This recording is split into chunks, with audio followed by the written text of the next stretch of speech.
Hello everyone, my name is Kyle Komet, and today I will be discussing the negative effects of plastic pollution. While plastic might be convenient for us, it has a detrimental impact on the surrounding ecosystems. According to the U.S. Environmental Agency, in 1 year alone, the U.S. produced a staggering 32 million tons of plastic waste, and only 9% of it was recovered for recycling. While we might understand that plastic pollution in the world's oceans is not a good thing, we are only just beginning to realize the impact that plastics have on our marine ecosystems. About 20% of trash comes from ships and platforms that are offshore. The rest sources from litter being blown into the sea, picked up by beach tides, or intentional garbage dumpings. The worst part is that these plastics don't biodegrade, so they break up into tiny pieces that are consumed by fish and sea mammals. Chemicals in these plastics are released into the water as well as the atmosphere. Fish easily become contaminated from the chemicals in the water. This is a direct link of how plastic chemicals enter the food chain. Not only do these toxins in plastics affect the ocean, but acting like sponges, they soak up other toxins from outside sources before entering it, being ingested by the same animals that the human population eats. Today, we will be discussing the environmental problem plastic pollution creates and what the government needs to do and what we need to do to solve it. Plastic pollution is destroying our ecosystems. The Mariana Trench, the deepest point in the ocean, extends nearly 36,000 feet down in a remote part of the Pacific Ocean. But if you thought the trench would escape the global onslaught of plastic pollution, you would be wrong. A recent study revealed that a plastic bag, like the kind they give away at grocery stores, is now the deepest known piece of plastic found inside the Mariana Trench. Scientists found it by looking through the deep sea debris database, a collection of photos and videos taken from 5,000 dives over the past 30 years, demonstrating the fact that no ecosystem is safe from the negative effects of plastic pollution. The ramifications from this pollution have become costly, killing an estimated 100,000 marine mammals and up to 1 million seabirds every year, after ingesting or being tangled in this marine litter. A case in the UK has fired to the top of the world's political agenda. The global tide of plastic pollution is a clear violation of international law.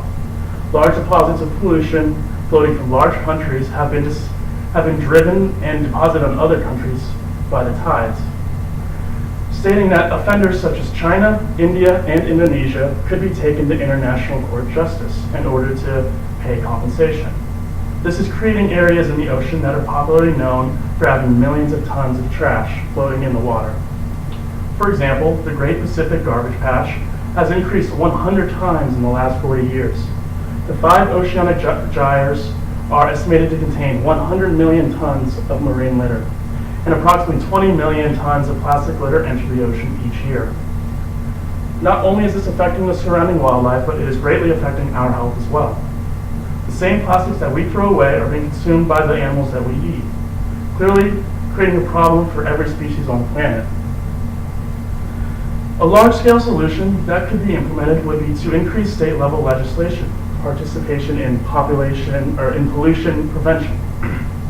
State governments have agencies dedicated to enacting and enforcing pollution-related laws and policies, but most of these agencies need to become more aggressive. For example, the state of California is considered to have some of the most strict environmental laws. These laws address 35 pollution districts throughout the state, each being overseen by a board of directors. A great example of this comes from the emission standards, which are much more strict compared to the federal emission standards.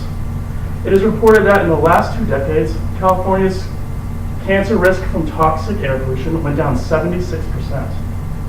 More states need to be proactive as California's legislation. State governments need to emphasize federal government regulations and build on top of it, creating programs specifically suited for the state's needs. A personal solution that we can implement would be to check products for microbeads.